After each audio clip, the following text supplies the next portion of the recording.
ओकारं बिंदु संयुक्तं नित्यं ध्यायन्ति योगिना कांदं मोक्षदं चैव ओंकाराय नमो नमः। अविरल सद्गन होगा प्रक्षाली सकल भूतल कलंका मुनि विरूपास्ते तीर्था सरस्वती हरतु दूरितम् अज्ञानतिमिरान्धानां ज्ञानाञ्जन शलाकया चक्षुरुन्मीलितं येन तस्मै श्री गुरुवे नमः। श्री परम गुरुवे नमः। परम्पराचार्य गुरुभ्यो नमः। सकल कलुष विध्वंसकं श्लेषां परिवर्धकं धर्म संबंधकं भविजीवनं प्रतिबोधकारकं पुण्य प्रकाशकं पापनाशकमिदं शास्त्रम् अष्टपाहुर नामधेयम् अष्ट मूल ग्रंथ करतार श्री सर्वज्ञ देवास्त्र ग्रंथ करतार श्री गंधर देवा प्रतिगंधर देवा तेषां वचोनुसारता मासाद्य श्रीमत कुंद देव विरचितम् इदं शास्त्रं श्रोतार सावधानतया शृण्वन्तु। मंगलम भक्तस्य पंकजस्य मंगलम भगवान वीरो मंगलम गौतमो बनि मंगलम कुंद जैन धर्मस्तु मंगलम सर्वमंगल मंगल्यम सर्व कल्याण कारकम प्रधानम सर्वधर्माणां जैनम जयतु शासनम जैनम जयतु शासनम जैनम जयतु शासनम। सरस्वती नमस्तुभ्यं वरदे कामरूपिणी विद्यारंभं करिष्यामि सिद्धिर्भवतु मे सदा। द्वादशांग जिनवानी माता की जय। अष्टपाहु ग्रंथराज की जय। कुंद कुंद आचार्य की जय। श्रुत सागर आचार्य की जय। पन्ना लाल जी साहित्यकार की जय। अढ़ाई दिक में विराजमान सभी आचार्य उपाध्याय सर्व साधु के चरणों में नमस्तु नमस्तु नमस्तु। सभी आरिका माता जी के चरणों में बंदामी बंदामी बंदामी। सभी छुल्लक एलक छुल्लिका के चरणों में इच्छा में इच्छा में इच्छा में। सभी प्रतिमाधारी के चरणों में ग्रुप में विराजमान अंजना जी के चरणों में वंदना वंदना वंदना। रूप में विराजमान सभी पूज्य जनों का सादर चरण स्पर्श सभी से सादर जय जिनेन्द्र। हम लोग कुंद कुंद आचार्य के द्वारा रचित अष्टपाहु नाम का ग्रंथ राज का स्वाध्याय कर रहे हैं, जिसमें 8 प्रावृत्त हैं, 8 पाहुर हैं। दर्शन पाहुर हम लोग का हो चुका है, चारित्र पाहुर चल रहा है। कावन्नमुकारं जिनबर वस हस वर्धमानस दंसनमग्गम गोचामि दीर्घनित्य सूत्र बोधातम भावमोक्ष समावयम् सत्य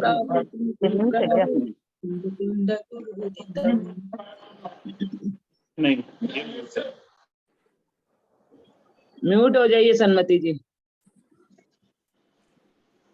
दीदी ये संस्कृत वाला चैत प्रबल का करें। सर्वार्थ सिद्धि प्रदमर्ह देशम विद्यादिनंदम रसस्य कंदम मंदोपि नत्वा विवृणोपि भक्त्या चारित्र सारं स्मृतार सामुख्य चारित्र सारं स्मृतार्य मुख्य सबदंसी मोहावीराय परमेति वंदितुति जगवंदा अरहंता भवजीवे नाणम दंसन सम्मम चारितम सोहि कारणं तेसिं मुखाराहन हेम चारितम पाहुडम वोच्छम वोच्छे।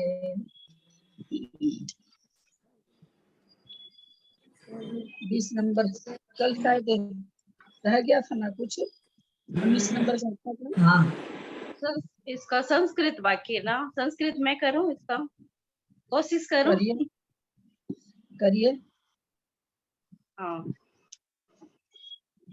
19 नंबर का था। संख्ये गुणाम निर्जराम सम्यक प्रतिपालयन्तो धीरो योगीश्वरा। सम्यक्त्व का पालन करने वाले योगीश्वरा प्राप्तनुवन्ति संख्यात गुणी निर्जरा को प्राप्त होते हैं। सम्यक्त्व को पालन करने वाले योगीश्वर संख्यात गुणी निर्जरा को प्राप्त करते हैं। असंख्या गुणाम निर्जराम चारित्रम पालयन्तो धीर योगीश्वरा। चारित्र को पालन करने वाला धीर योगीश्वर असंख्यात गुणा निर्जरा को प्राप्त करते हैं। कुर्वन्ति तदनंतर उसके पश्चात चारित्र को धारण करने वाले असंख्यात गुणी निर्जरा को प्राप्त करते हैं। धीर योगीश्वर। सर्व कर्म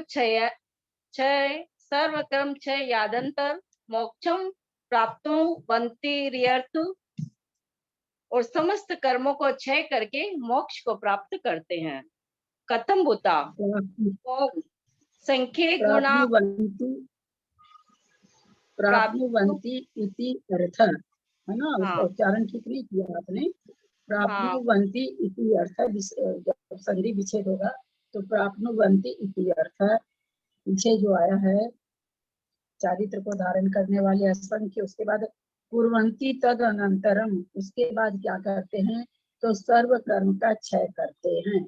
उसके अनंतर क्या होता है तो मोक्षम प्राप्नुवन्ति, मोक्ष को प्राप्त करते हैं, इसका यह अर्थ है। हाँ। चलिए। कथम भूताम संख्ये गुणाम च निर्जरा सरसप मेरु मात्राम। कथम भूता कौन, संख्ये गुणाम, जो संख्ये गुणाम निर्जरा करते हैं और सरसों के समान और सरसों के समान सरसों के समान। कथम भूता, कैसी निर्जरा करते हैं तो कहते हैं संख्यात गुणी निर्जरा जो करते हैं वो सरसों के समान है। और असंख्यात गुणा निर्जरा मेरु के समान है ना। और असंख्यात गुणी निर्जरा मेरु मात्रा, मेरु प्रमाण मात्र है, मेरु मात्र है। अब वो सरसों मात्र है। जो सम्यक दर्शन से पालन करते धीर वीर मनुष्य जो निर्जरा करते हैं वो तो सरसों के बराबर है, और जो चारित्र को धारण करके, संयम को धारण करके जो निर्जरा करते हैं वह मेरु के समान है। दीदी प्रणाम करती हूँ। ऐसा लेंगे ना दीदी, जैसे सरसों का दाना बारीक है तो इतनी थोड़ी थोड़ी निर्जरा हो रही, ऐसा लेंगे क्या दीदी? सरसों के समान। जी वही कहने का मतलब है। और मेरू के समान यानी बहुत बड़ी बड़ी निर्जरा गुणाकार रूप से हो रहे, ऐसा लेंगे ना। प्रणाम। बड़ी छोटी होगी या कम ज्यादा होगा ललिता जी? कम और ज्यादा होगा या क्या?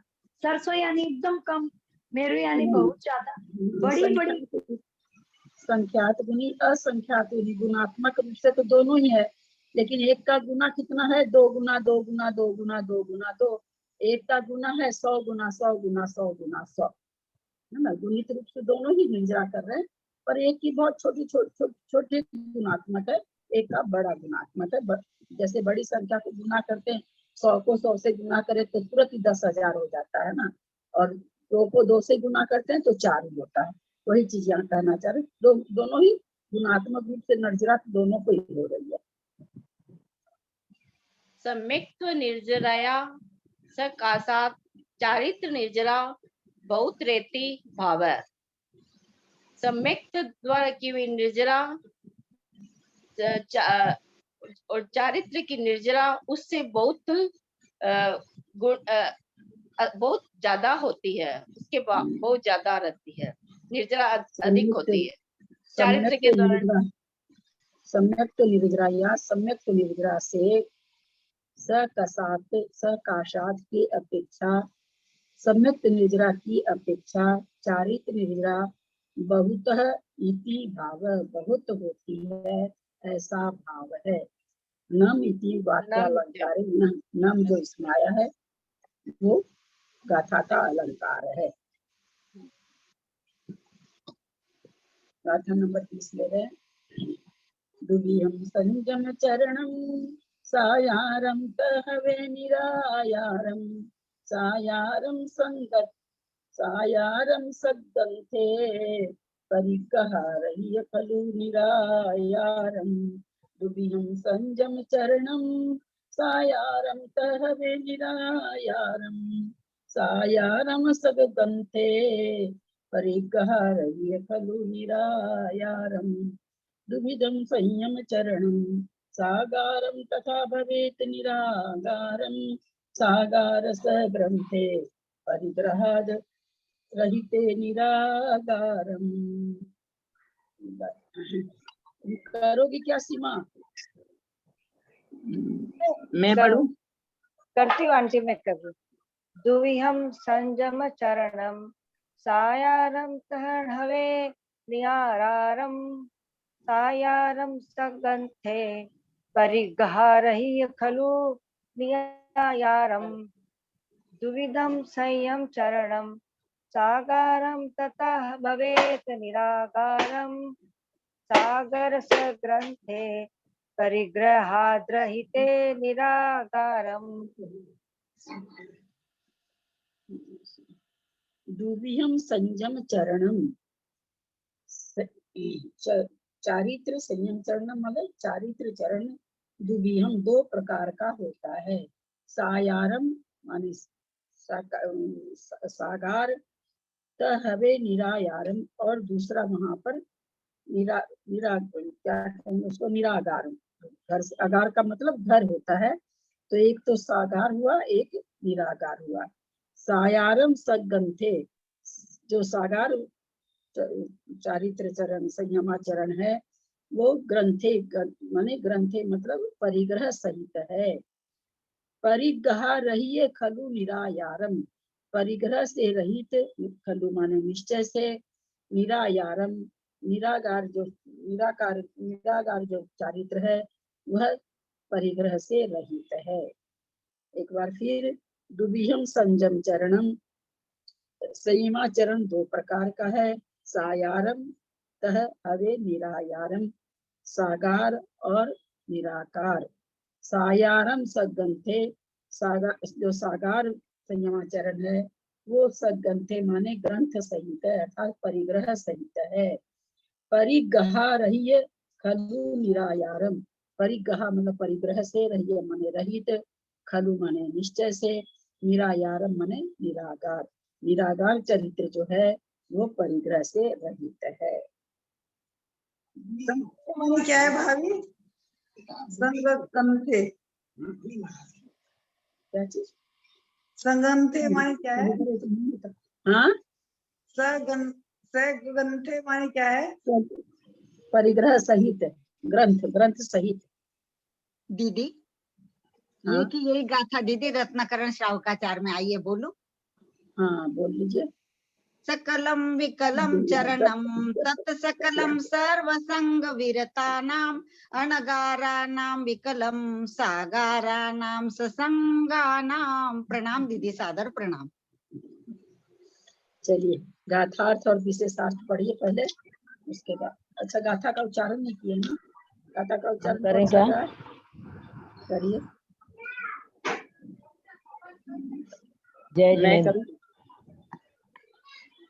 दुविहम संयम चरणम सायारम तहवे निरायारम सायारम संगते परिगहारहि खलु निरायारम द्विविधम संयम चरणम सागारम तथा भवेत् निरागारम सागार सग्रंथे परिग्रह।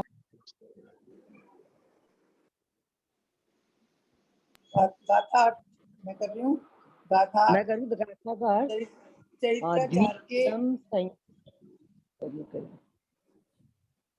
द्विविधम संयम चरणम, द्विप्रकार चरित्राचार है। द्विविधम संयम चरणम, संयम चरणम द्विविधम द्विप्रकार का है। द्विप्रकार चारित्राचारा, चारित्राचार जो है द्विप्रकार का संयम चरण। कौ तो दो प्रकारौ, कौ तौ दो प्रकारौ, वो कौ कौन सा, तौ वो दो प्रकार का है। सागारम तथा भवे निरागारम, सागारम और भवे निरागारम। सागारम कुत्र भवति, सागारम कैसे होता है। सागारम चारित्रम स ग्रंथे गृहस्थे भवति, सागारम चारित्र स ग्रंथे, ग्रंथ सहित मतलब स परिग्रह के साथ गृहस्थे भवति, गृहस्थ के होता है। तर्हिम निरागारम चारित्रम कस्मिन् भवति, तर्हि का मतलब है निरागारम चारित्रम, निरागार चारित्र कस्मिन् भवति, किसके होता है। परिग्रहाद्रहिते निर्ग्रंथे निरंबरे निरागारम चारित्रम वेदितव्यम इत्यर्थ। परिग्रहाद्रहिते परिग्रह से रहित, निर्ग्रंथ निरंबरे निरंबरे जिनके निर्वस्त्र मतलब वस्त्र जिनका अंबर निर्ग्रंथ मतलब निर्ग्रंथ निरंबर निरागारम।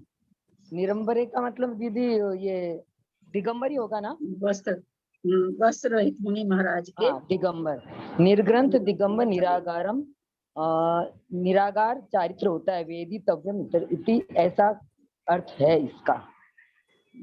चलिए हिंदी पढ़िए जिनको पढ़ना है। गाथार्थ।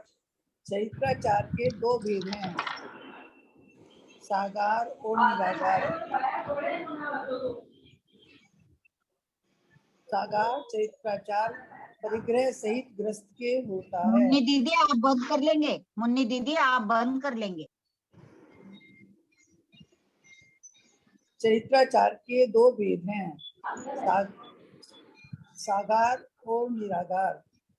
सागार चरित्राचार परिग्रह सहित ग्रस्त के होता है और निरागार चरित्राचार परिग्रह रहित मुनि के होता है। विशेषार्थ। हिंसा, असत्य, चोरी, कुशील और परिग्रह, इन 5 पापों से विरक्ति होने को संयम कहते हैं। यह विरक्ति एक देश और सर्व देश के भेद से 2 प्रकार की होती है। एक देश विरक्ति।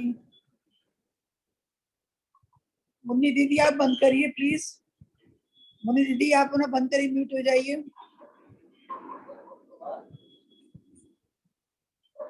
यह विरक्ति एक देश और सर्व देश के भेद से 2 प्रकार की होती है। एक देश विरक्ति से विकल्प संयम प्रकट होता है और सर्व देश विरक्ति से शकल संयम। विकल्प संयम परिग्रह के धारक ग्रस्त के होता है और सकल संयम परिग्रह के त्यागी होने के होता है।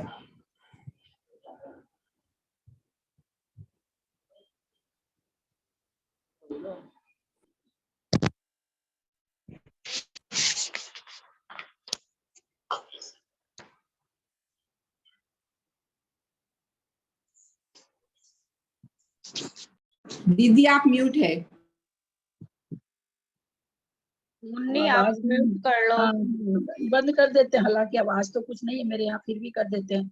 आवाज आ रही थी ना बहुत, वो त्रिशला जी पढ़ रही थी तो आवाज ही बहुत आ रही थी, तो हम सोचे आपके पता यहाँ से नहीं आ नहीं रही थी दीदी, कहीं और खुला हुआ था, आपके यहाँ से नहीं आ रही थी।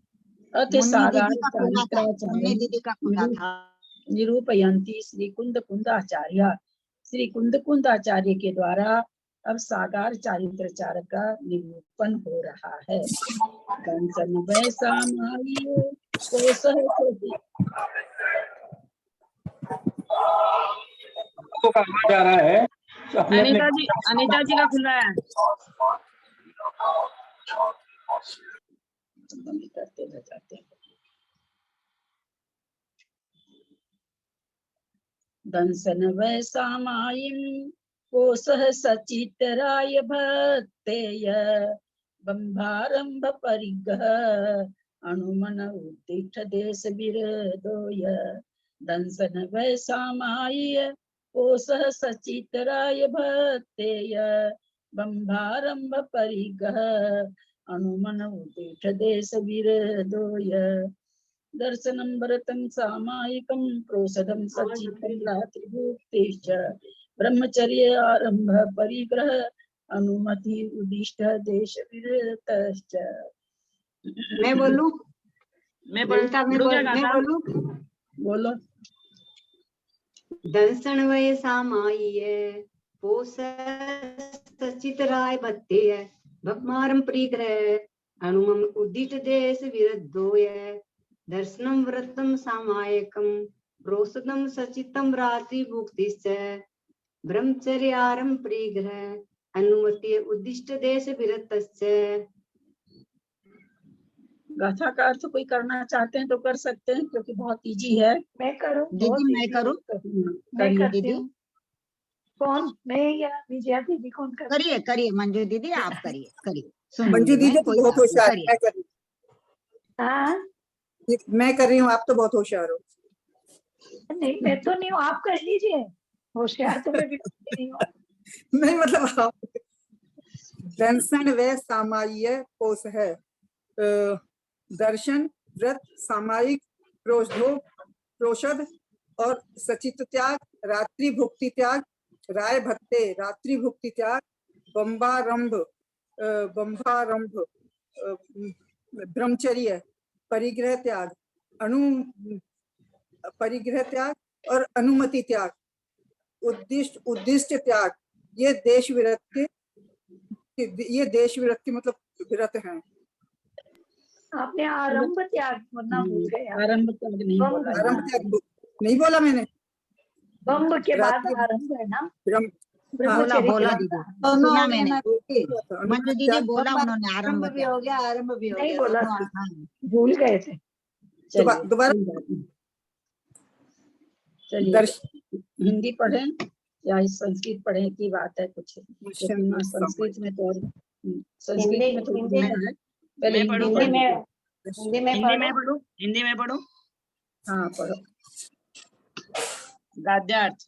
दर्शन एक, व्रत, सामायिक, प्रोषद, सचित त्याग, रात्रि भुक्ति त्याग, ब्रह्मचर्य, आरंभ त्याग, परिग्रह त्याग, अनुमति त्याग, उद्दिष्ट त्याग, ये सब देश विरत अथवा सागार चारित्राचार है। विशेषार्थ अप्रत्याख्यानावरण कसाय के क्षयोपशम की हीनाधिकता से देश विरत अथवा सागार चारित्राचार के दर्शन आदि 11 भेद है। 21 को श्रावक की 11 प्रतिमा कहते हैं। इन्हीं को श्रावक की 11 प्रतिमा कहते हैं। सामान्य रूप से दर्शन प्रतिमाधारी श्रावक को 8 मूल गुण धारण करने पड़ते हैं। 7 व्यसनों का त्याग करना होता है और सम्यक दर्शन की भले प्रकार रक्षा करनी होती है। 8 मूल गुण कौन हैं? इस प्रश्न का उत्तर देते हुए संस्कृत टीकाकार ने 2 मतों का उल्लेख किया है। प्रथम मत के अनुसार बड़, पीपल, पाकर, उमर और अंजीर इन 5 फलों का तथा मध्य, मांस और मधु इन 3 मकारों का त्याग करना 8 मूल गुण है।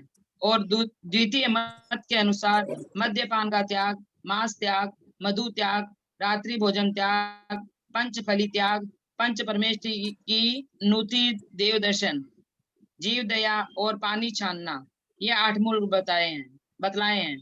7 व्यसनों का पंचफली त्याग क्या होता है? पंचफली त्याग क्या होता है?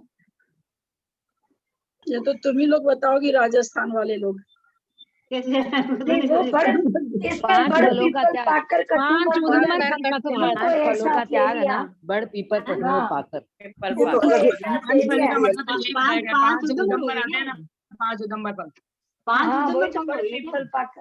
कटुमर, कुल्हड़, वही जो अपन 5 बोलते हैं ना, उनको एक साथ ले लिया। नहीं ये अलग होगा दीदी, ये अलग होगा। नहीं वही होते हैं। 5 फली का वही मतलब होता है, वही मतलब होता है। अच्छा, पता नहीं भाई। नहीं तो इसमें अंजीर कैसे बोले भाभी? वो तो नहीं, अंजीर बोले इन्होंने, भाभी ने, तो अंजीर कैसे बोले फिर? अंजीर होता है ना, अंजीर तो होता है, पर 5 तो वो हो गए फल, तो ये तो छठा हो गया ना। नहीं, वो दो मत के अनुसार बताइए, 2 मत के अनुसार 5 ही तो है, बड़, पीपल, पाकर, उमर और अंजीर, 5 ही तो है। वैसे कटुमर अंजीर को है ना दीदी, कटुमर, अंजीर को कटुमर आया है, अंजीर को कटुमर आया है। हाँ वही मैं बोल रही हूँ कि अंजीर को कटुमर आया है। कहाँ पर आया अंजीर का कटुमर? ये इसी में आया ना, इसमें है वो कटुम्बर है। हाँ इसमें मतलब ये 2 मत के अनुसार 8 मूल गुण दिखाए हैं ना, बताए हैं ना, 2 मतों के अनुसार। प्रथम मत के अनुसार तो दिया, संस्कृत में है ना, कटम्बर, कटुम्बर, अंजीर। अच्छा, संस्कृत हमने देखा तो अंजीर नहीं देखे, अभी देखी मैं तो। आप बोले ना अंजीर को कहा, तो अभी दिखा मेरे को। अंजीर तो ड्राई फ्रूट होता है। हाँ तो कटुम्बर उसी के खाते हैं। लेकिन अपने जैसे में खाते दीदी अंजीर गीले भी मिलते हैं, गीले फ्रूट जैसे ये आते हैं ना, वैसे भी मिलते हैं। लेकिन जैनियों में तो नहीं खाते। अपन नहीं खाते ना दीदी, अंजीर अपन खाते ही नहीं। अंजीर की कितनी मिठाई आजकल आने लगी बाजार में, बाप रे बहुत बहुत आती है। आती है। इतनी महंगी अंजीर की मिठाई आती है, खूब आती है अंजीर की मिठाई। अंजीर और कटुमर एक ही चीज हुआ मतलब। हाँ हाँ पता नहीं हाँ। इसका लग तो दीदी यही है। अंजीर का है ना दीदी, आजकल आइसक्रीम भी बनने लगा है अंजीर का। हाँ बहुत अंजीर का हाँ। आजकल बहुत चलन हो गया। अंजीर हाँ, कट्टू बहुत जो खाया बड़ा है। वाला होता है उसका वो होता है क्या, जो बड़ा वाला कुमड़ा? ये सारे नहीं के नहीं, बिना गोल गोल बिना होती फूल है, के जो फूल गोल गोल होते होती है गोल उसमें, होती है ना। गोल गोल बीच में छेद रहता है, गोल गोल होती है। सिक्का के जैसा सिक्का होता है ना, ओ, वैसा हाँ। बीच में छेद, उसमें बहुत कीड़े होते हैं, बहुत कीड़े होते हैं। अरे ये सब फल दीदी बिना बिना फूल के होते हैं ना सारे। मुझे नहीं नॉलेज है अंजीर इसका। की तो माला बना करके रखते हैं, टाकते हैं दुकानदार वाले। हाँ टांग के रखते हैं ड्राई हाँ, फ्रूट वाले। टाकते हैं अंजीर वो की तो माला। दीदी सूखे हो बाप गए, रे। सूखे हो गए। जो गीला फल आता है बड़ा सुंदर होता है दिखने में दीदी, हमने बहुत देखे और बचपन में खाए भी है। पर्पल कलर के फूल जैसे ऐसे हाँ रहते हैं बहुत सुंदर दुकान में। दिखते हो दिखने में, बहुत सुंदर। चलिए आगे चलिए। ये 8 मूल गुण बतलाए हैं। जहाँ सात जहाँ सात खाने व्यसनों पीने का, की बात आती है ना, हम लोग एकदम पूरे उलझ जाते हैं, क्योंकि अपना डिपार्टमेंट है ये, इसलिए। नहीं देखे, ये बोल रही हूँ सब बचपन में लोग देखे हैं। जागरूक हो जाते हैं एकदम। कि अपना डिपार्टमेंट है, क्या खाएं क्या नहीं खाएं, क्या बनाएं। अच्छी बात है, दिन भर खाने की बात। पढ़ूं आगे। चलो आगे चलो। हाँ 7 प्रश्नों का। 7 व्यसनों का उल्लेख करते हुए लिखा है। जूत मांस, जुआ, मद्य मांस, वेश्या, शिकार, चोरी और परस्त्री सेवन, ये महापाप रूप 7 व्यसन हैं। विद्वान को इनका त्याग करना चाहिए। सम्यक्त्व को रक्षा करने के लिए अन्य मतांतरों के शास्त्रों का श्रवण न करके अपनी बुद्धि को विशुद्ध निर्मल रखना चाहिए। ऊपर कहे हुए सामान्य आचरण के अतिरिक्त दर्शन प्रतिमाधारी श्रावक को निम्नलिखित बातों पर भी ध्यान रखना आवश्यक होता है। मूली, नाली, मृणाल, लहसुन, तुम्बी फल, कुसुम्ब की शाक, तरबूज और सूरण कंद का भी त्याग करना चाहिए। अरणी, वरण, सोजना, करीर और कचनार, इन 5 प्रकार के फलों का त्याग होता है। ये 5 फलों का नाम पहली बार सुने हमने तो। अरनी, वरण, करीर, कचनार तो नाम सुना हुआ है, पर क्या होता है सो नहीं जानते। कचनार भी देखा है, सहजना की फलियां भी वो तो देखी बोलते ना लंबी लंबी। कच्ची कली कचना वो सहजने की फली वाली बात नहीं है, वो सहजना खाने में कचनार थोड़ी। के तो फूल होते हैं इतने इतने हाँ से, छोटे छोटे से। वो तो थोड़ी फली है होती है सहजन। सहजन की फली। हाँ ये और सहजना सहजन की फल फली में होती है मदिरा आ गया, लंबी मदिरा लंबी। में दोस्त है, ये मदिरा में फल में दोस्त है, है। सहजना तो सब्जी में है। नाली, मृणाल, सहजन का- मतलब सूंटी होती है क्या, सूंटी? सहजन सहजन की तो नहीं फलियां सहजन की फली होती है वो तो काफी वो सहजनान अच्छी। की, लंबी फलियां एक होती हैं। सहजनान की ये फली होती है, वो कैल्शियम बीमारी बहुत में काम होता है, आती है। तो उसको सोजना। सूंटी भी बोलते हैं क्या? हाँ? सूंटी, सूंटी सहजन को पता नहीं। हाँ। बिहार तरफ, झारखंड में सूंटी बोलते हैं, उसकी सब्जी बनती है। कैल्शियम बहुत होता है उसमें। कुसुम क्या होता है? कैल्शियम बहुत होता है उसमें। उसको सूखी खाते हैं बनवानी उसको बोलते सब्जी हैं में। सूखी। आगे पढ़ो। कुसुम तो नहीं सुना कभी भी। हाँ। कुसुम इन 5 प्रकार के फलों का त्याग होता है। नमक, तेल और घृत में रखे हुए फल, आचार, मुरब्बा, 2 मुहूर्त के बाद का मक्खन तथा मांस आदि का सेवन करने वाले लोगों के बनाने और खाने के बर्तनों का त्याग करना पड़ता है। चमड़े में रखे हुए जल, घर में तमाम दाई नौकर रहते हैं, कहाँ उनका बर्तन अलग अलग रहता है। कहीं के रहता होगा तो पता नहीं, पर कहाँ रहता है। सेंटर से दाई आती है और आती है, कहाँ से रहेंगे, तरह तरह खाना के खाती है। लोग कहाँ आते तेल हैं। की चीजें, कोयला वाली चीज भी नहीं कि दीदी चलो कोई खा के रखी हम लोग कोयला डाल के शुद्ध कर लें तो ना। और वो सब मांस मच्छी रहती है। जितने भी बाहर से जब भी काम पड़ता है तो देसी जो नौकरदाई हम लोग बुलाते हैं, उनका लिखा हुआ थोड़ी है कि वो लोग मांस भक्षण नहीं करते हैं, मछली नहीं खाते हैं, ऐसा कुछ थोड़ी है। सब खाते हैं। कितने बर्तन अलग रख लो, वो अलग रहते ही नहीं है। जयपुर में तो भाभी केटरर लोग भंगी लोगों को भी बुला के ड्रेस पहना के खाना परोसवा देते हैं। हाँ, बहुत है। तो क्या पता ये उधर जो सब इतने भंगी, हाँ, बहरे अब तो वगैरह जो भंगी ये काम और करने वाले आदमी कौन मुंडन है, वाले क्या को बुलाने लगे। कौन होते हैं? सारे तरह के लोगों को लोग बुलाने लगे, दिल्ली में करवाने लगे सबसे काम आजकल, दिल्ली में करवाने लगे। कैटरिंग का तो दीदी खाना ही नहीं चाहिए। हाँ, कैटरिंग का खाना तो खाना ही नहीं चाहिए। हमारे यहाँ ना समाज में आज भी रसोई अलग बनती है जो नहीं खाते उनके समाज में, शादी ब्याह में भी।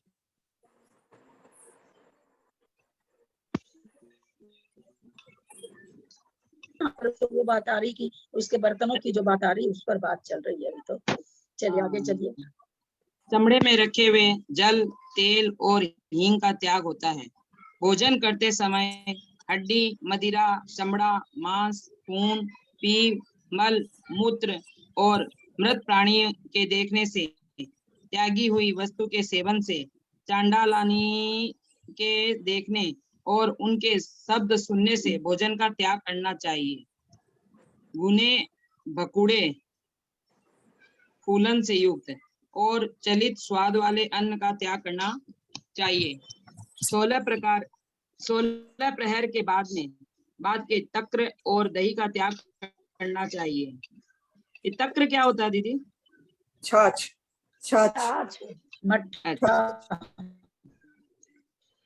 द्विलान के साथ मिलाकर खाए हुए दही और तक्र सम्यक दर्शन को भी मलिन कर देते हैं, अतः इनका त्याग करना चाहिए।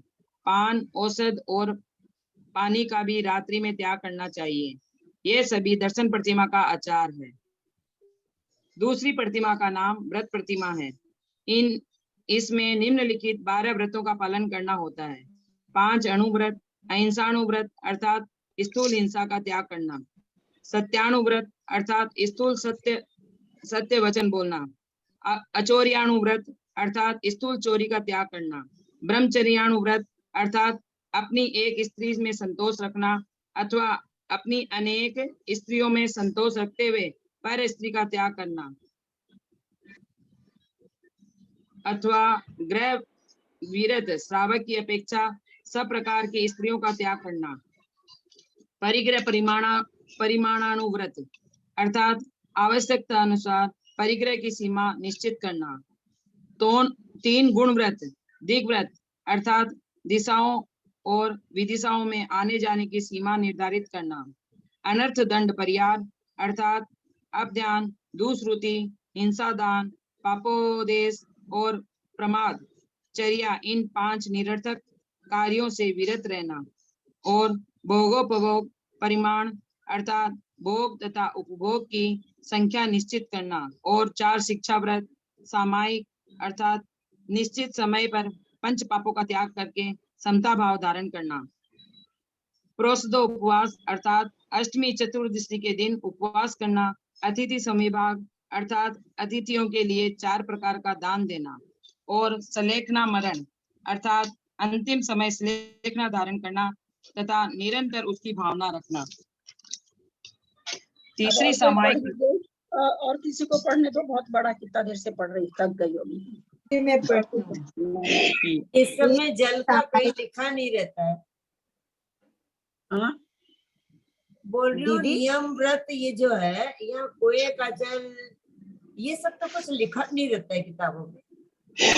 कुएं का जल, कुएं का जल, 2 प्रतिमा में जैसे इन्होंने सारे नियम है अपने अणुव्रत के, दिग्व्रत के, ये शिक्षा व्रत के, ये जो नियम है ना लिखे हुए, तो इसमें मर्यादा के मसाले या कुएं का जल ये सब कुछ नहीं लिखा रहता है, इसलिए नहीं लिखा रहता है ना, इसलिए। हाँ बोलिए, जिनको बोलना बोलिए, बोलिए, उत्तर दीजिए कुसुम जी के प्रश्न का उत्तर दीजिए। दीदी आपकी आवाज क्लियर नहीं आ रही है, सबको या तो म्यूट हो जाए, आवाज नहीं आ रही आपकी। इसका मतलब यही होता है ना जीजी, जैसे कुएं का लाते हैं तो बिल छानी हो जाती है, बाकी पानी से बिल छानी नहीं होती है ना, इसलिए प्रतिमाओं में वो अपने आप ही आ गया ना, बिल छानी करके पीने का पानी।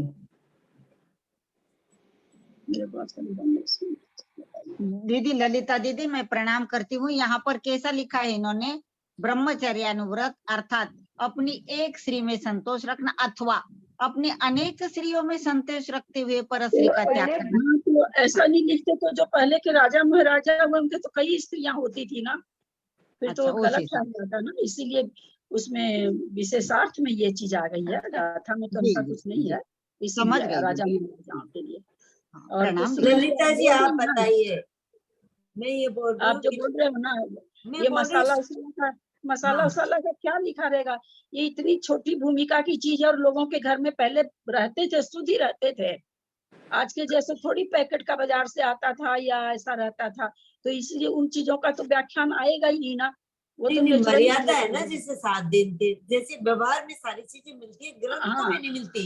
श्रावकाचार में ये वर्णन नहीं मिलते कि है ना ये मर्यादा का आटे मसाले या घी ये चीज नहीं मिलती है।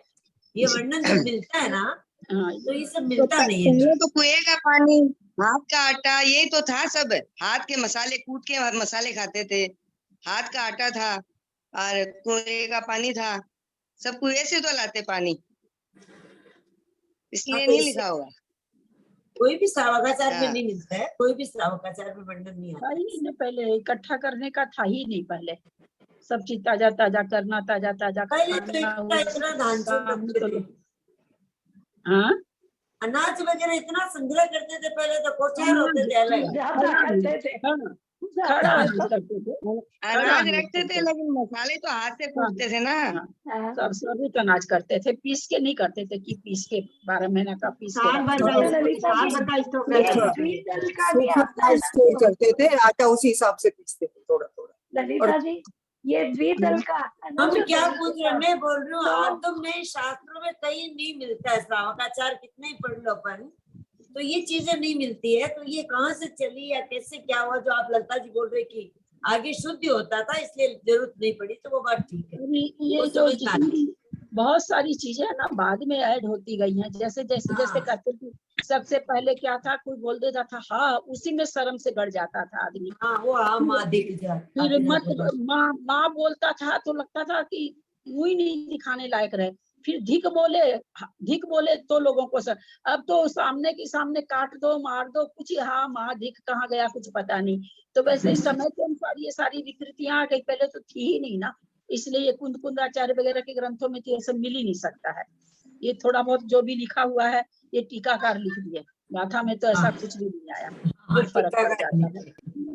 अच्छा ललिता जी, द्विदल का भी किंग महाराज माता जी से तो सुना हुआ कि कच्चे दूध का दही होता है ना, उसके साथ वो मिलता है। दरअसल जब ये शास्त्र लिखे गए, अब उस समय क्या अग्नि 24 घंटा तो कोई गैस तो था नहीं, काम हुआ। और पहले तो सुनते लोगों के घर में माचिस ही नहीं रहती थी, वो काम करने के बाद थोड़ा सा कोयला राख से ढक देते थे, फिर उसी से दूसरे दिन जला देते थे, ऐसा सुनने में आता है।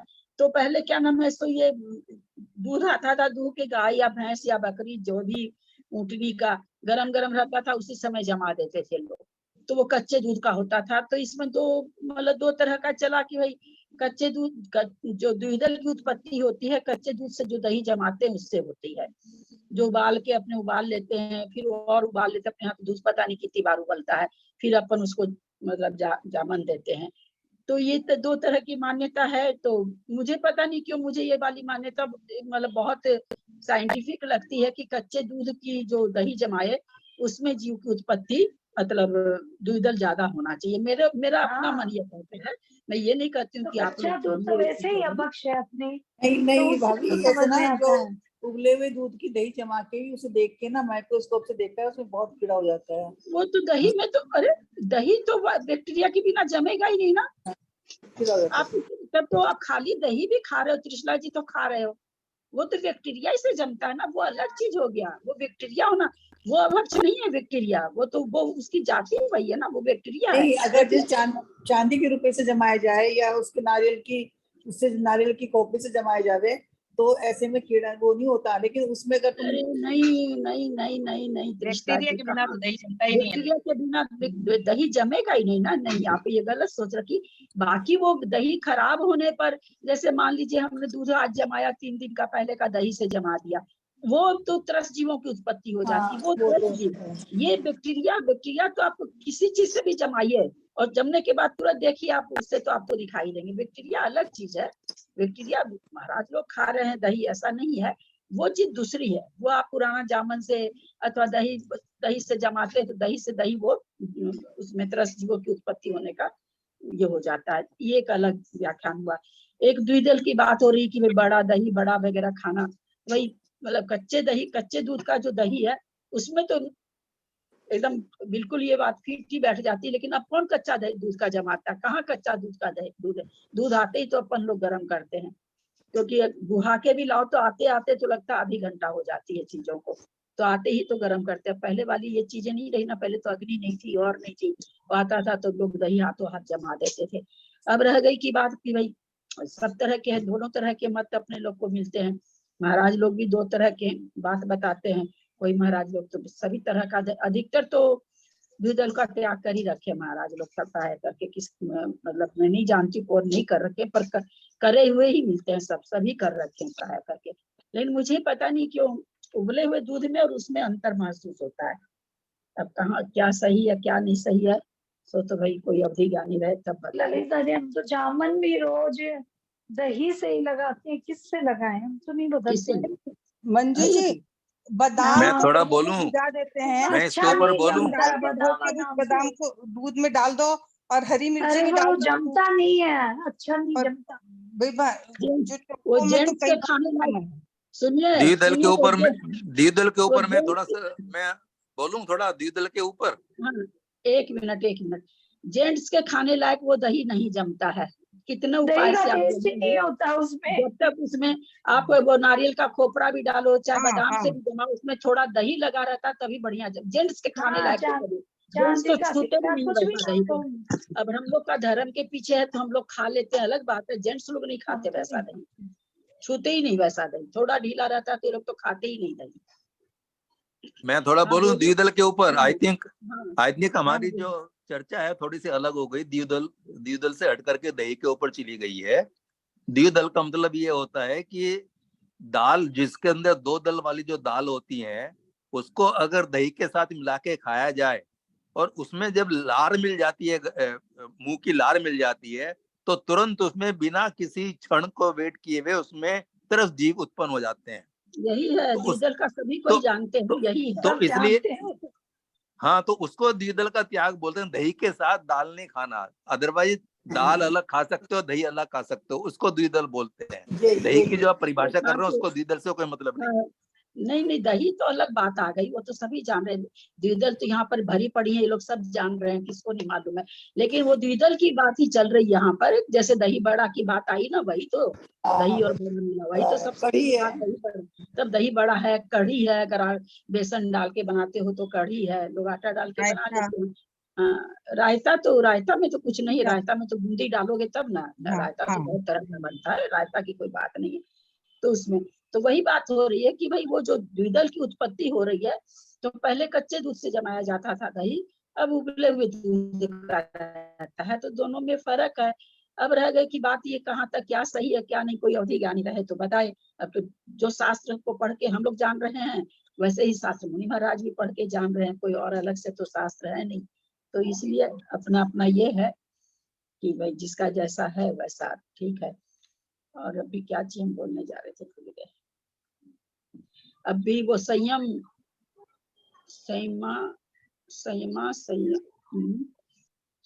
पुस्तक का नाम नहीं याद आ रहा, हालांकि अपने इसमें आ गया है कि उसको नहीं पढ़ना चाहिए। क्या नाम है? सागर बोल रहे क्या दीदी आप? सागर धर्मामृत, अनगार धर्मामृत, वो तो नहीं। उसमें मिर्ची का बीज, मेथी, कांजू, बादाम, जो भी दूधलीय चीज है वो दही के साथ नहीं खाना चाहिए। फल्ली दाने भी आ गए दीदी, फल्ली दाने, और तुम्हारी हाँ, राई भी, ये राई भी। बिल्कुल यही है, जो भी यही चीज दो भाग में बटती है, जो भी चीज दो भाग में है वो कोई चीज नहीं खानी चाहिए दही के साथ, ऐसा आया है उसमें। दो फाड़ वाली चीज लिखा हुआ है। तो मिर्ची के बीज भी दो फाड़ के होते हैं, बोला कोई चीज नहीं खानी चाहिए। आप बोलिए, आप दही में लाल मिर्च खाली दूध द्विदल अलग है, दही द्विदल अलग है, अलग अलग है, में भेद है। इसलिए उनमें भी बताया मिर्ची के दो फाड़ कैसे होते हैं? संयम पर याद नहीं आ रहा वो ग्रंथ का नाम, हमें बहुत दिन पहले मैंने दिल्ली में ही मंदिर में पढ़ा था लेकर के, बहुत पहले। उस समय थोड़ा नया नया धर्म पालन चालू करी थी, तो जरा ही ज्यादा ही दिमाग में आ गया था कि दही के साथ ये भी नहीं खाऊं, ये भी नहीं खाऊं। हाँ, प्रणाम भाभी। संयम प्रकाश बोल रहे हैं क्या? संयम प्रकाश, संयम प्रकाश ही होना चाहिए शायद, मेरे को याद आ रहा है। ललिता जी अभी धनिया आका हाँ, धनिया भी धनिया। दान अनाज हाँ, बता दिया। हाँ, अनाज आका धनिया को अनाज बता दिया। बता दिया, शिवयोगपति माता जी ने शास्त्र का प्रमाण दिया है। अच्छा, पहले तिल नहीं खाते थे, क्या बोलते थे? तिल में तिल को भी तो तिल अनाज है क्या? तिल अनाज में आता है क्या? हाँ, तिल तो आई है। तिल को भी अनाज माना है दीदी। एक मिनट पहले तो नहीं मानते। लेकिन तिल तो शुरू से ही खाते आए हैं। तिल तो शुरू से ही, तिल पापड़ी, तिल गज्जा के सब खाते ही आते हैं। अब सुनिए, फिर तो जिस चीज से तेल अरे खाने की बात आती है, इतना विस्तार में चले जाते हैं, मूल बात तो हट जाते हैं। तिल है, सरसों है ना, तिल है, राई राई है, ये अनाज नहीं है। एक मिनट सुन लीजिए ना, या तो फिर आप बोल लीजिए। जब बोल रही तो सुनिए तो सही। और मैं प्रमाणिक बोल रही हूँ, नहीं प्रमाणिक बोलती तो मैं बोल देती हूँ कि मैं अपना चिंतन बोल रही हूँ। थोड़ा सुनने के पेशेंस रखिए जब बात चला लिए तो। ये तेलहन है, और जब शास्त्रों में वर्णन किया गया तो तेलहन बोल के कोई शब्द नहीं आया, इसलिए इनको अनाज में डाल दिया गया। ये तेलहन है, तिल हो, सरसों हो, राई हो, जो भी और भी जिनसे तेल निकलता है, ये तेलहन में आते हैं और ये अनाज नहीं है। ये जान के चलिएगा, आपको अनाज नहीं खाना है। आप कड़वा तेल को छान करके, भाई छान के तो अपने लोग लेते काम में, इसलिए मैं छान करके बोल रही हूँ। आप उसमें कुछ भी बना के खा सकते हो व्रत में, वो अनाज नहीं है कड़वा तेल। मैं भी अभी तक जान रही थी, बाद में जब बेनारस जी से खूब 1-1.5 घंटा चर्चा हुई, बहुत चर्चा हुई थी। बेनारस जी वगैरह तो भाई आचार्य श्री के भक्त हैं, तो नेचुरली गलत चीज तो दे ही नहीं सकते हैं। तो उसी समय तो कई ग्रंथों में नाम आया है ना, कार्तिकेय परीक्षा में भी आया है, भी आया है। वर्धमान सागर जी महाराज तिल को अनाज बता के गए अपने को। हाँ, कुसुम जी वही तो बता, देखिए मैं आपको पार्वती माता जी भी बता के गए। दाना मेथी को अनाज है, दाना मेथी अनाज मानते हैं। मेरी बात सुनिए ना, मेरी बात सुनिए। कुछ चीजें का अलग से तिलहन बोल के नाम नहीं आया है ना, तो शास्त्रों में उसको अनाज में डाल दिया गया। ये तर्क बहुत ही सही है, क्योंकि वो है तो तिलहन। जितने भी तिल हैं, जिससे भी सरसों है, जिससे तेल निकलता है, तो वो तिलहन में सही डाले। तो क्योंकि तिलहन बोल के कोई चीज, तो शास्त्रों में उसको अनाज में डाल दिया गया। ये कोई तर्क अपने मन को उतरता है। कोई तर्क, कोई सामने वाला भले अपने से कितना भी बड़ा हो, लेकिन तर्क देता है तो कभी कभी मन को नहीं भाता है, हम उनका सम्मान में कह देते हैं हाँ हाँ वही बात है। तो ये तर्क मुझे समझ में आया कि वास्तव में तो तेलहन है, और तेलहन अनाज नहीं होता। जो ये मैं बेनारस जी की बात में, ठीक है, और बहुत देर उनसे मेरी चर्चा हुई थी, बहुत तर्कपूर्ण आपस में वाद विवाद इन द सेंस, मतलब वैसे झगड़ा वाला वाद विवाद नहीं, बहुत बिल्कुल ठीक है, बिल्कुल ठीक बात है। तो ये तेलहन है, इसलिए इनको अनाज में नहीं लेना चाहिए। और मूंगफली भी तिलहन है। हमने भी उनको कहा, बेनारा जी को, कि 25 तरह की पृथ्वी बताते हुए वहां पर तिल को लिया गया है। मैंने उनको जीवकांड जी में से निकाल करके तुरंत फोन पर बताया। बोला हाँ मैं जान रहा हूँ, लेकिन वो लेने का कारण यह कि तिलहन बोल के कोई चीज नहीं दी गई शास्त्रों में, तो उसको फिर कहाँ डाले? फल में डाल नहीं सकते थे, फूल में डाल नहीं सकते थे, तो अनाज में डाल दिया गया। ये कोई तर्कना मन को भाती है, ये तर्कना मुझे बहुत अच्छा लगा। नहीं, हमको भी बहुत अच्छा लगा अभी सुन के। मूंगफली भी तिलहन है। हाँ, तेल निकलता है। अरे ये चीज है, यही तो चीज समझने के लिए, ये जो अर्थपूर्ण ग्रंथ इन्हीं चीजों को समझने के लिए हो रहा है।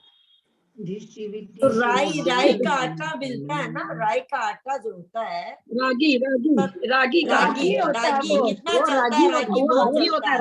रागी होता है रागी। वो तो अपन उसको रागी क्या तो माने? अनाज है, रागी तो अनाज है, रागी जैसे अनाज होता ना वो क्या देखो खाकर है, सिंघाड़ा है, एक और है ना कुट्टू का आटा, कुट्टू का आटा होता है ना। साबूदाना, हाँ कुट्टू तो फाफर को कहते हैं, साबूदाना है, ये सब फलहार है सब।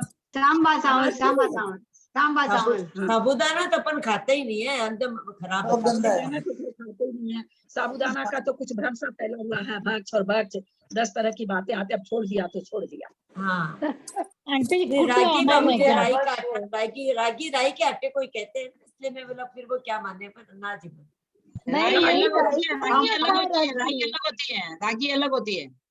राई का आटा ही है रागी। नहीं अलग है, दोनों चीज अलग है। बम्बई में उसको नाचनी बोलते हैं, राई का आटा, रागी का आटा, रागी आटा है।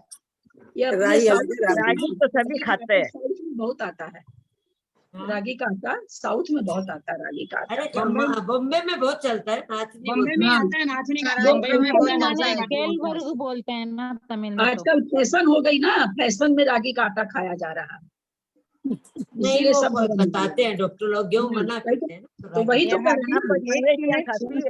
स्वास्थ्य के हिसाब से फैशन में आ गया वो रागी का। रागी में कैल्शियम बहुत मात्रा में अनाज होती होता है, है। आजकल हड्डियों की बीमारी हो रही है, इसलिए डॉक्टर्स बोलते हैं कि आप रागी का आटा खाओ। पर सागर जी महाराज तो रागी का ही खाते हैं, गेहूं का खाते।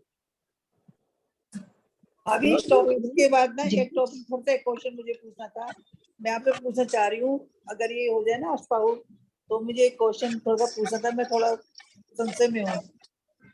हाँ बोलिए, थोड़ा सा भाई अगर म्यूट कर लें आप लोग सब तो ठीक है, क्योंकि मेरे को पता नहीं, थोड़ा तो कम सुनता भी है मेरे को थोड़ा सा आजकल कम सुनने लगा, और आवाज होती है ना तो वो पूछेंगी तो कुछ समझ में नहीं आएगा। हाँ बोलिए, क्या बोल रहे हैं कृष्णा जी? मैं ये पूछना चाह रही थी आपसे कि जैसे नपुंसक वेद, मतलब इससे स्पाउट से बिल्कुल हटके क्वेश्चन है, जैसे नपुंसक वेद, स्त्री वेद या पुरुष वेद है, इसकी 90 गुण स्थान में सत्वी छुट्टी हो रही है, सत्वी छुट्टी हो रही है, तो मैं इसको मतलब जैसे ये जो है फिर 14वें गुण स्थान तक हम इसको कैसे मानेंगे? हम तो इसे मानेंगे ना सत्वी छुट्टी 90 गुण स्थान में हो गई तो सब तो खत्म हो गया ना इसका। तो मतलब हम ये कैसे माने कि स्त्री वेद का चल रहा है या तीनों वेद का चल रहा है, ऐसा कैसे माने? कहाँ मानेंगे कि कहाँ पर मानेंगे? नहीं जैसे सुबह बात ये हो रही थी कि कौन से का बंद या उदय सत है ना, 90 गुण स्थान में जो जीव चढ़ रहा है उससे कौन सा उदय सत है, तो तीनों का जैसे आप बात हुई थी तीनों का है, तो मेरी समझ में ये नहीं आया कि तीनों का उदय बंद सत जब तीनों का ही उसमें खत्म हो रहा है 90 गुण स्थान में, तो हम कैसे मानिए? क्वेश्चन मेरी समझ में नहीं आया, इसलिए मैं आपसे पूछ रही हूँ, मुझे कुछ मेरे दिमाग में बैठा नहीं। आपका क्वेश्चन नहीं समझ में आ रहा कि आप समझ क्या नहीं रही हैं, हम ये नहीं समझ पा रहे। मैं ये समझना चाह रही हूँ, आप अपना क्वेश्चन रखिए, सुनिए आप अपना क्वेश्चन अपने पास रखिए, शायद हो सकता मैं बताऊं उसमें आपकी शंका दूर हो जाए। मैं वेद का पूरी तरह से बता देती हूँ, हालांकि लिख करके उन्होंने भी भेजा, क्या नाम है, बीना जी ने भी इतना गलत उत्तर लिख के भेजा, एक ही जबकि खाली बंद खाली लिख के भेजा, वो भी इतना गलत लिख के भेजा, नपुंसक वेद का बंद का खाली वो भी इतना गलत उत्तर लिख के भेजा। मैं कि अभी पढ़ाए हैं और आप लोग पढ़े हैं, सबको याद है। तो हम हमेशा कहते हैं कि बंद विच्छुत्ति और सत्व विच्छुत्ति बहुत हल्का है, सत्व विच्छुत्ति तो बहुत ही हल्की है, खैर बंद विच्छुत्ति उससे कड़ी, और उदय विच्छुत्ति तो भैया हमको भी जल्दी याद नहीं होती, तर्कना से जो लग जाए याद नहीं होती, ना मैं याद करती, क्योंकि नामकरण की प्रकृतियां पागल कर देती है। बाकी बेचारे ठीक है, साथ कर्म चाहे आत्मा के गुणों को गा देते हो, पर उदय सत्व बंद पढ़ना बहुत आसान है। नामकरण की प्रकृति तो पागल कर देती है। हमारा प्रश्न आप लोगों से था ना कि अगर कोई स्त्री वेद के साथ, हम लोग सब जान चुके हैं कि भाव वेद से तीनों वेद से मोक्ष जाता है, ये बहुत बार आपकी बात है ना, द्रव्य वेद पुरुष वेद होना चाहिए, ये बात तो सबको ध्यान में है। और किसी भी वेद से, तो तीनों वेद से मोक्ष जाने का मतलब कि 9वें गुण स्थान में आना। स्पीड धीरे बोला करिए आप। अच्छा ठीक है। जैसे हम लोग ये तो जान ही चुके हैं कि द्रव्य वेद तो पुरुष ही होना चाहिए मोक्ष जाने के लिए, और भाव वेद कोई भी हो सकता है, नपुंसक वेद भी हो सकता है, स्त्री वेद भी हो सकता है, पुरुष वेद भी हो सकता है। श्रेणी किसी से भी मान, इसका मतलब क्या हुआ, किसी भी वेद से मोक्ष भाव वेद की बात हमेशा ध्यान रखेगा, कुछ नहीं बोल रहे हैं तो भाव वेद है। तो किसी भी भाव वेद से मोक्ष जाने का मतलब कि उससे श्रेणी मांडना है ना, उससे श्रेणी मांडना। अब कोई स्त्री वेद के साथ श्रेणी मान रहा है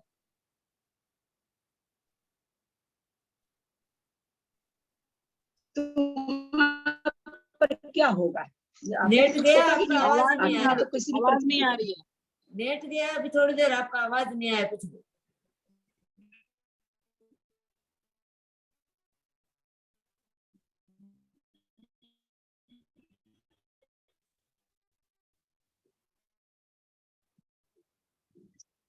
एक मिनट।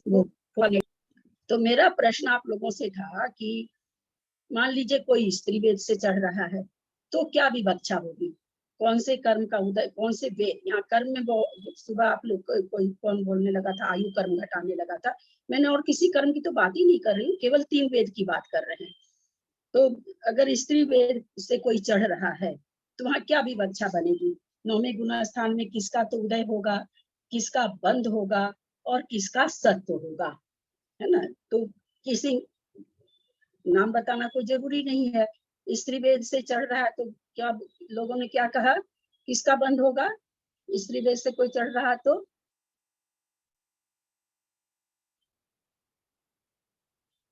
किस वेद का बंध होगा? पुरुष वेद। हाँ बंद तो होगा ही नहीं, क्योंकि उसके आगे तो फिर वो पुरुष वेद। दोपहर में ये लोग तो नहीं थे, कुसुम जी मंजू वगैरह तो नहीं थे, आप लोग तो थे। और दोपहर में तो मैंने बहुत अच्छी तरह समझा दिया, क्योंकि बाबूजी से प्रश्न कर लिया था, बाबूजी का उत्तर गलत थे, तो हमने बहुत अच्छी तरह से पूरा ही 15 मिनट का क्लास लिया गया था इसका। तो अगर कोई स्त्री वेद से भी चढ़ रहा है मान लीजिए, तो उसको वहां पर उदय किसका बनेगा, किस वेद का बनेगा? तीनों वेद का ही बनेगा। स्त्री वेद से चढ़ रहा है तो स्त्री वेद का उदय बनेगा, है ना। दोपहर में खाली सुने हैं और कुछ नहीं जानते हैं।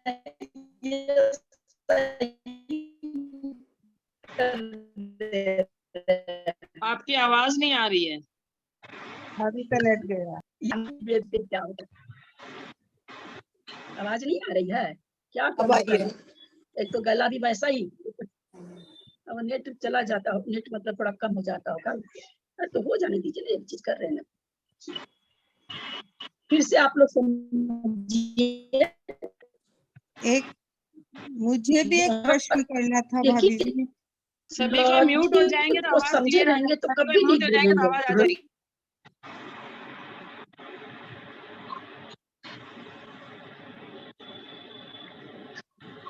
जेठी भाई साहब आप भी बंद कर लेंगे। आवाज नहीं आ रही किसी की भी। जेठी भाई साहब सिर्फ पुरुष वेद का दे रहे हैं, सोसों की आवाज आ रही है। जेठी भाई साहब बंद कर लीजिए ना, म्यूट कर लीजिए आप अपने को। हाँ, प्रश्न यह था, तीनों वेद से मोक्ष जाते हैं, यानी तीनों वेद से श्रेणी मान सकते हैं। ठीक है, यहाँ तक समझ में आ रहा है सबको? तो तीनों वेद से श्रेणी मानने का मतलब कि तीनों वेद से हम श्रेणी चढ़ सकते हैं, स्त्री वेद से भी, पुरुष वेद से भी, और पुरुष वेद से तो अपने लोग को सबको है सब चीज इसलिए, और नपुंसक वेद से। तो किसी वेद से श्रेणी चढ़ने का क्या मतलब हुआ, उसका वहां पर उदय घटेगा कि सत्व घटेगा कि बंध घटेगा, क्या घटेगा? जो ये कहा जाता है स्त्री वेद से भी श्रेणी चढ़ सकते हैं, तो स्त्री वेद से श्रेणी चढ़ सकते हैं, इसको हम क्या माने कि स्त्री वेद के सत्व से चढ़ सकते हैं, कि स्त्री वेद के बंध से चढ़ सकते हैं, कि स्त्री वेद के उदय से चढ़ सकते हैं? इसको क्या समझते हैं आप? भाव तो वेद का उदय हो गया, उदय हुआ मेरे साथ तो उदय हुआ। इसका मतलब दोपहर में चूंकि बहुत अच्छी तरह हो चुकी थी ये क्लास, ये लोग सब दोपहर में, आप दोनों नहीं थे, कुसुम जी और मंजू जी दोनों नहीं थे। स्त्री वेद से चढ़ने का मतलब वहां पर स्त्री वेद का उदय है, तभी तो चढ़ना कहलाएगा ना। आप दुकान पर चले जाओ 2000 की साड़ी खरीदने और आपके पास अगर रुपया नहीं हो, आप निकाल के नहीं दो तो आपको साड़ी मिलेगी क्या? मिलेगी नहीं। तो आप उसके उदय से चढ़ रहे हो, तभी तो उसके तभी तो कहला रहा ना कि स्त्री वेद से मोक्ष जा, स्त्री वेद से श्रेणी मांडना, है ना, तभी कहलाएगा। जब उसका उदय बनेगा तभी कहलाएगा। अब रहा कि बंद किसका हो रहा है? बंद किसका हो रहा है? उदय तो स्त्री वेद का, स्त्री वेद से चढ़ रहा था, चढ़ रहा था। बंद तो पुरुष वेद का हाँ? बंद हो रहा है, पुरुष वेद का। जो उदय केवल होता है वही तो केवल बंद होता है ना। केवल और केवल पुरुष वेद का ही बंद होता है। किसी भी वेद से श्रेणी मांडे, केवल पुरुष वेद का उदय है 9वें गुण स्थान में। सॉरी, हाँ, बंद है पुरुष वेद का, क्योंकि हमने नपुंसक वेद और स्त्री वेद की तो बंद भी छुट्टी कर दी ना। मेरे पास बीना जी का आया है कि स्त्री वेद से चढ़ेगा तो स्त्री की वेद का बंद करेगा। अब बताइए, दूसरे गुण स्थान में बंद की छुट्टी हम लोग सब पढ़ चुके हैं, दो चार चीज तो याद भी रह जाती है। तो जिसकी बंद भी छुट्टी हम लोग कर चुके, उसका बंद कहाँ से होगा? है ना, थोड़ा सा दिमाग लगाना चाहिए कि भाई उनकी तो हमने बंद भी छुट्टी कर दी, लेकिन 9वां गुण स्थान में सत्य उदय बंद सब चीज घटाना है, तो बंद किसका होगा? वहां एकमात्र पुरुष वेद का बंद होगा। चाहे आप किसी वेद से चढ़िए, पुरुष वेद से चढ़िए, चाहे स्त्री वेद से चढ़िए, चाहे नपुंसक वेद से चढ़िए। तो स्त्री वेद से चढ़ेंगे तो स्त्री वेद का उदय होगा, पुरुष वेद का बंद होगा। नपुंसक वेद से चढ़ेंगे तो नपुंसक वेद का उदय होगा, पुरुष वेद का बंद होगा। पुरुष वेद से चढ़ेंगे तो पुरुष वेद का उदय होगा, पुरुष वेद का बंद होगा। ठीक है, काम खत्म। अब स्त्री वेद से चढ़ने वाले के सत्व किसका किसका होगा? दोपहर वाले नहीं बोलेंगे, दोपहर वाले नहीं बोलेंगे, दोपहर वाले बोल के अपना झंडा नहीं गाड़ेंगे। दीदी मैं बताऊं, पुरुष वेद का ही बंद होगा ना दीदी? सत्व पूछ रही है। अच्छा, सत्व पूछ रहे, सत्व जी।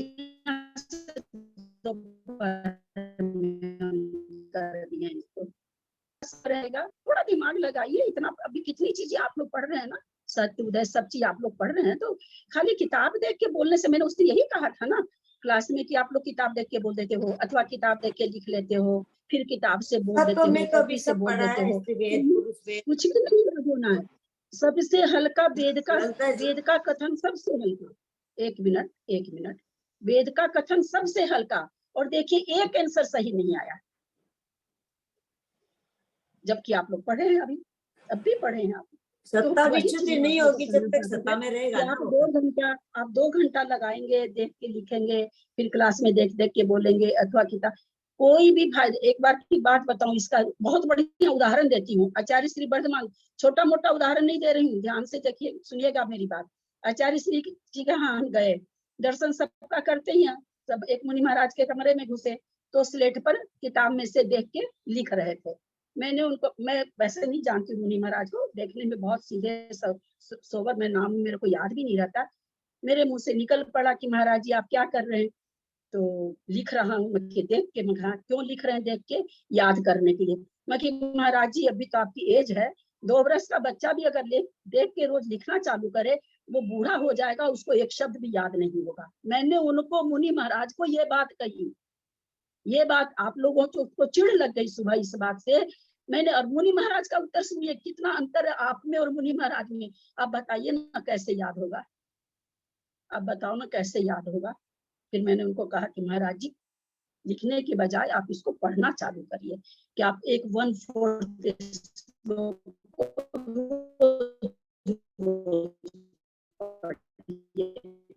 आते हैं जाते रूम में से आते समय एक चौथाई लाइन को, तो आपको याद हो जाएगा धीरे धीरे। 1/4 लाइन, फिर आधी लाइन, फिर ऑनलाइन, फिर पूरा श्लोक याद हो जाएगा।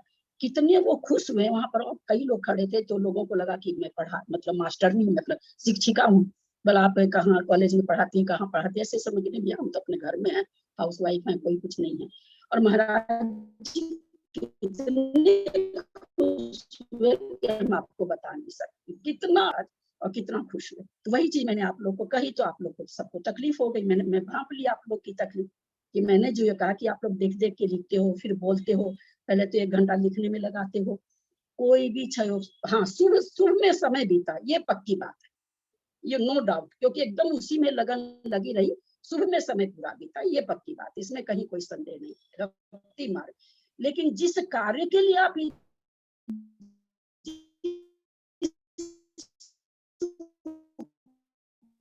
दीदी आवाज नहीं आ रही है बिल्कुल भी। आवाज आ रही है, नहीं चला जा रहा वो नेटवर्क का प्रॉब्लम है। वो उपलब्धि न, फिर से बताइए, कुछ भी नहीं सुनाई दिया आपकी आवाज नहीं है।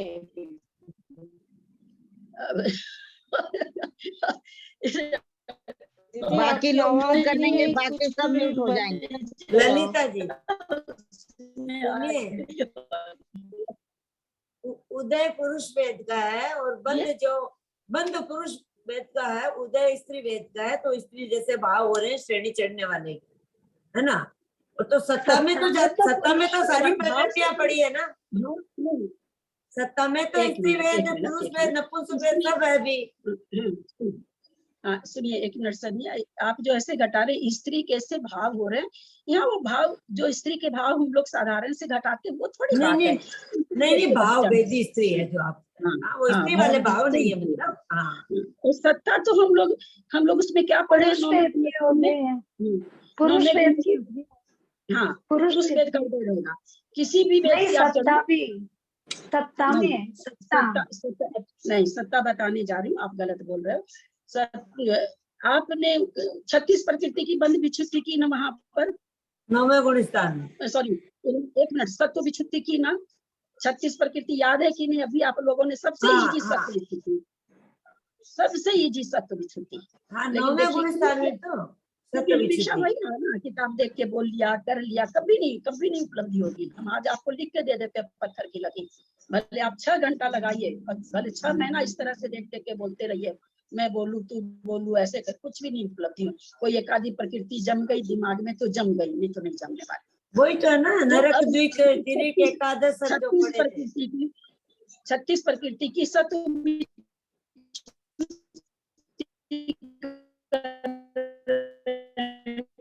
आज आपका नेट ही ठीक नहीं है, आपका इंटरनेट कनेक्शन कट रहा है बार-बार, तो बात समझ में नहीं आ रही है। इस प्रकृति को हमने आप लोगों को की आवाज नहीं दे रहा है, पर पता नहीं क्या बात है।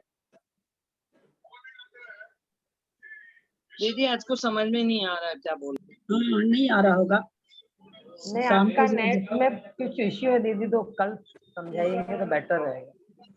हाँ अभी छोड़ दीजिए, जब नहीं आ रहा है ना तो और पता चलेगा, जिसका सत्य बोली उसका उदय सुन जाएगा। नहीं, खाली इतना बताइए ललिता जी, खाली इतना बताइए, 9वें गुण स्थान में जो 36 प्रकृति गई है, उसी में भी एक तीसरे भाग में क्या नपुंसक वेद है, फिर बाद में स्त्री वेद है, फिर बाद में पुरुष वेद है। तो सत्ता में तो सारी पड़ी है प्रकृतियां, 9वें गुण स्थान की 36 प्रकृतियों में जा रही है। सत्य सारी प्रकृति का है वहां पर, क्योंकि उसके पहले सत्य विच्छुत्ति, 9वें गुण स्थान के पहले कितनी प्रकृति की सत्य विच्छुत्ति होती है बोलिए तो? बहुत इजी है, बहुत इजी है। होती नहीं है, एक की भी नहीं होती, एक की भी नहीं होती। नहीं, नरकायु की, तिरिंचायु की और अनंतानुबंधी की 4, दर्शन मोनी की 3, देवायु, ये 8 7वें गुण स्थान तक कितनी सी गई है खाली। देवायु को नहीं बोलिए, देवायु की सत्व विच्छुत्ति जरूरी नहीं है कि सत्व विच्छुत्ति, वो छपक श्रेणी के हिसाब से मात्र वहां पर 7 दर्शन मोहनी, चारित्र मोहनी की। अरे भाई आप तो बंद कर दीजिए, आप भी चला लिए, सुन रहे हैं क्या? हाँ, चारित्र मोहनी की 4, दर्शन मोहनी की 3। आप तो बंद कर दीजिए, मेरी आवाज ऐसे ही सुन रही है। दर्शन मोहनी की 3 और चारित्र मोहनी की 4, नरकायु और हाँ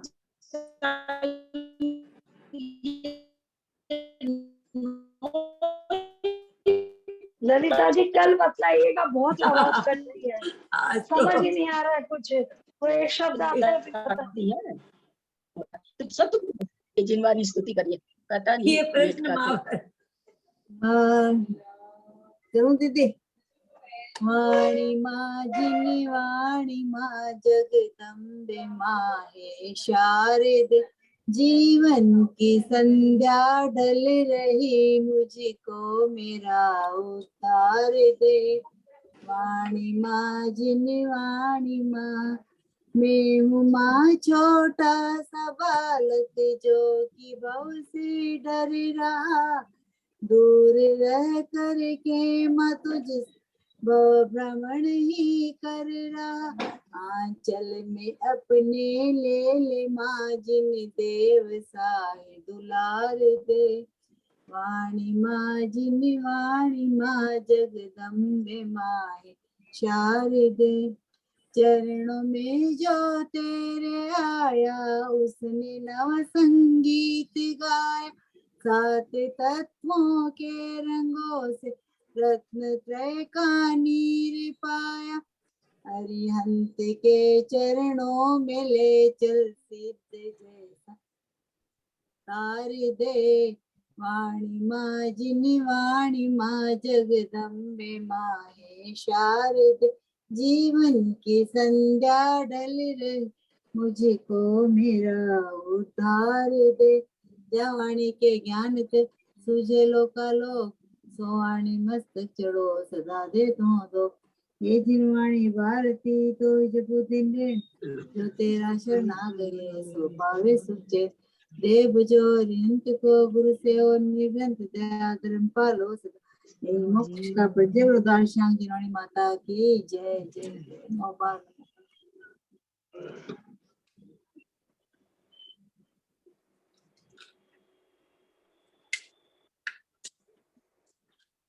ललिता भाभी जी को प्रणाम, सब बड़ों को प्रणाम, सबसे जय जिनेन्द्र।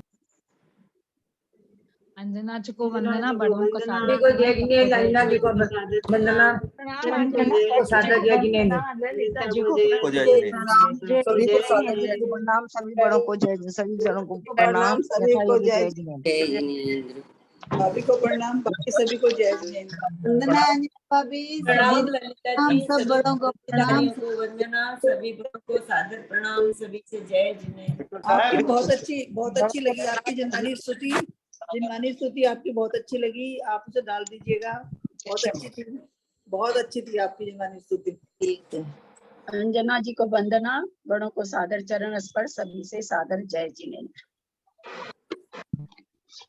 ये प्रसन्न सागर जी महाराज की लिखी हुई है। हाँ, आचार्य श्री प्रसन्न सागर जी महाराज की लिखी हुई है ये स्तुति। प्रसन्न सागर जी, प्रसन्न सागर जी, प्रसन्न सागर जी, अच्छा आचार्य बन गए ना, आप तो मुनि महाराज थे उस समय, आचार्य बन गए, अब आचार्य बन गए। चलिए एंड कर रहे हैं।